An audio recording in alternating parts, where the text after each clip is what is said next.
कीर्तनातून मनाला व शरीराला आत्मिक समाधान मिळते. कीर्तनातून खऱ्या अर्थाने समाज प्रबोधन करता येते. मात्र कीर्तन संस्कृतीकडे आजच्या युवा पिढीचा पाहण्याचा दृष्टिकोन बदलत असल्याने ही कला जोपासण्यासाठी या कलेचा विस्तार होणे ही काळाची गरज आहे.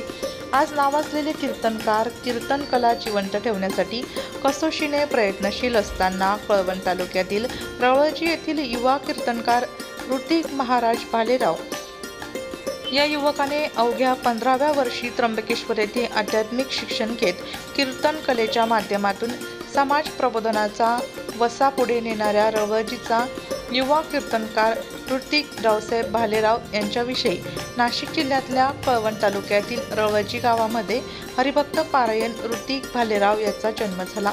वडील रावसाहेब भालेराव शेती सांभाळत भजन गायनाची वडिलोपार्जित आवड आहे. सोबतच उत्कृष्ट पेटी वाचकही आहेत. तर आई कल्पना ही गृहिणी आहे.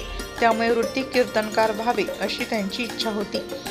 आपुलिया हिता जो असे जागता धन्य माता पिता तयाचिया या न्यायाप्रमाणे ऋतिक यांचे इयत्ता 12वी पर्यंतचे शिक्षण झाले. वयाच्या 15व्या वर्षी त्र्यंबकेश्वर येथील संत निवृत्तीनाथ वारकरी संप्रदाय संस्थेत आध्यात्मिक शिक्षण घेतले. तर वारकरी संप्रदायाचे माहेरघर असलेल्या तीर्थक्षेत्र आळंदी येथे संतांच्या सानिध्यात अध्ययन केले. वयाच्या 16व्या वर्षापासून कीर्तनरूपी सेवा करण्यास सुरुवात केली.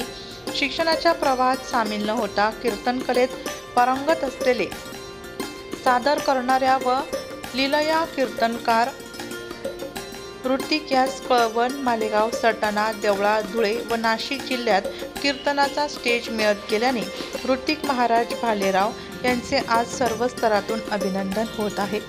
नाशिक लोकशाही न्यूजसाठी उपसंपादक बाजीराव राणा खैरनारसह प्रतिनिधी साहेबराव निकम.